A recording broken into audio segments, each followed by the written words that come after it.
Baltijos jūroje Estijos teritorijoje karinių jūrų pajėgų laivai, pakelti sraigtasparniai ir lėktuvai, bandant sustabdyti rusų šešėliniam laivynui priklausantį tanklaivį Jaguar. Estijai vykdant operaciją danguje pasirodė Rusijos naikintuvas. Rusijos federacija siuntė naikintuvą tikrinti situacijos. Naikintuvas beveik minutę buvo pažeidęs NATO oro erdvę. Tai nauja.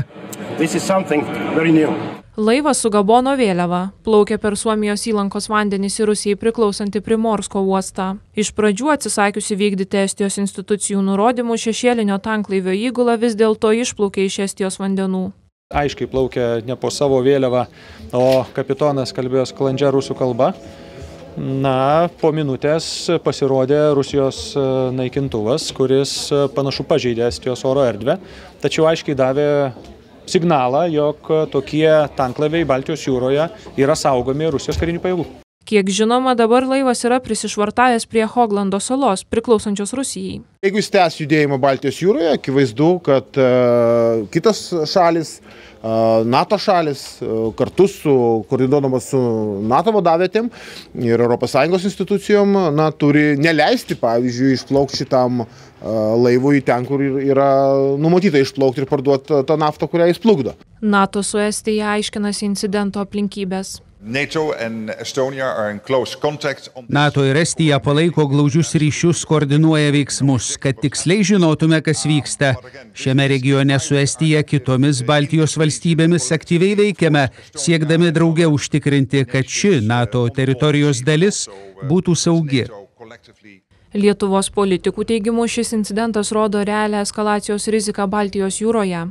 Rusija demonstruoja raumenis, aiškiai rodydama, jog savo naftos kelią jie yra pasiruošę ginti ir tokiamis priemonėmis. Tokios atakose visą laiką bus siurprizo elementas. Dabar jie pasiuntė vieną lėktuvą, kitą kartą gal atsiųs kitokį lėktuvą iš kitos pusės. Vėlgi, čia yra daugybė scenarijų, bet koks įskridimas karinio lėktuvo, kuris jau turi kovinės galvutės, kovinę reiškia visą ekipuotę, tai yra sukelia riziką, kad gali būti kažkoks netgi netyčiniu būdu gali būti incidentas.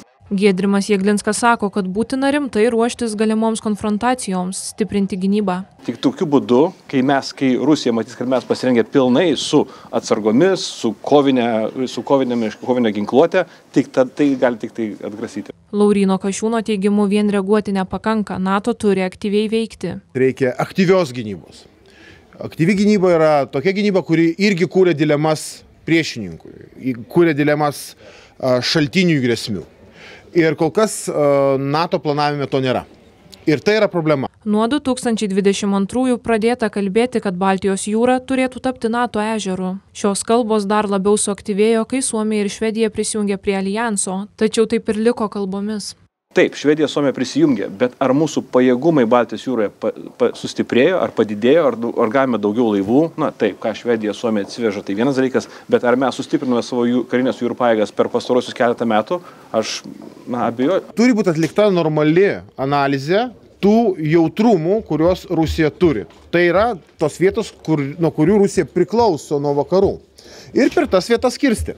Reporterė Karolina Navakauskaitė.